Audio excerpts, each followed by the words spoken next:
নমস্কার বন্ধুরা, welcome to my channel Piyali's magic force.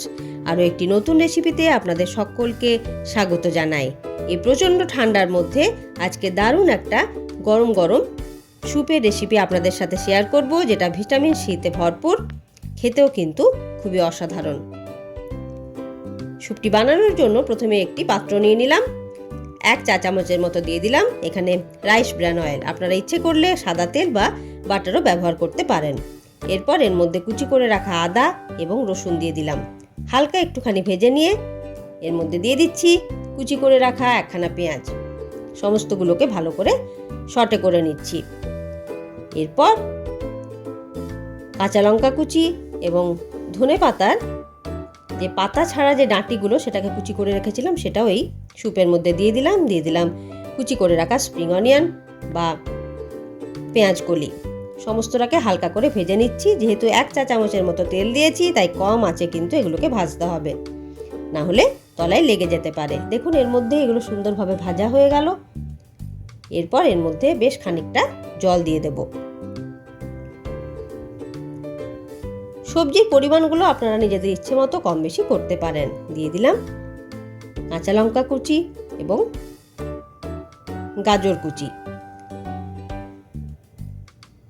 এরপর পরিমাণ মতো লবণ দিয়ে দিলাম। গাজরগুলোকে আমি আর ভাজলাম না, জল দেওয়ার পরে এটাকে দিলাম। ভেজে দিলে সবজির যে গুণাগুণ তা অনেকটাই কিন্তু কমে যায়। দেখুন বেশ ভালোভাবে ফুটতে শুরু করেছে। এ সময় অল্প 2 চামচের মতো কর্নফ্লাওয়ার জলের মধ্যে গুলে দিয়ে দিলাম বেশ খানিকটা ব্ল্যাক পেপার বা গোলমরিচের গুঁড়ো। যে কোনো ধরনের স্যুপে গোলমরিচের গুঁড়ো কিন্তু খুবই ভালোভাবে যায়, মানে খেতে খুবই ভালো লাগে, গন্ধও ভালো লাগে, স্বাদও ভালো লাগে। এরপর এর মধ্যে 1 মুঠো কুচি করে রাখা ধনেপাতা দিয়ে গ্যাসের ফ্লেম অফ করে দিলাম এবং গ্যাসের ফ্লেম অফ করে দেওয়ার পরে এর মধ্যে দিয়ে দিলাম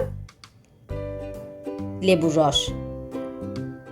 অবশ্যই গ্যাসের ফ্লেম অফ করার পরে লেবুর রসটা দেবেন, তা না হলে কিন্তু স্যুপটা তেতো হয়ে যাবে। তাহলে গরম গরম ধনেপাতা লেবুর স্যুপ বা করিয়েন্ডার লেমন স্যুপ একেবারে রেডি হয়ে গেল। এটা কিন্তু এই জ্বর, সর্দি, কাশি বা প্রচণ্ড শীতের মধ্যে সন্ধেবেলা অবশ্যই বানিয়ে আপনারা খেতে পারেন এবং সকলের মধ্যে শেয়ার করতে পারেন। আপনারাও তাহলে বাড়িতে এই রেসিপিটি বানান। যদি ভালো লেগে থাকে তাহলে অবশ্যই লাইক, শেয়ার এবং ছোট্ট কমেন্ট করতে ভুলবেন না বন্ধুরা। আর যারা এখনও আমার চ্যানেল সাবস্ক্রাইব করেননি, তাদেরকে আমার চ্যানেলটি সাবস্ক্রাইব করার অনুরোধ রইল। আজকে এই পর্যন্তই। ধন্যবাদ।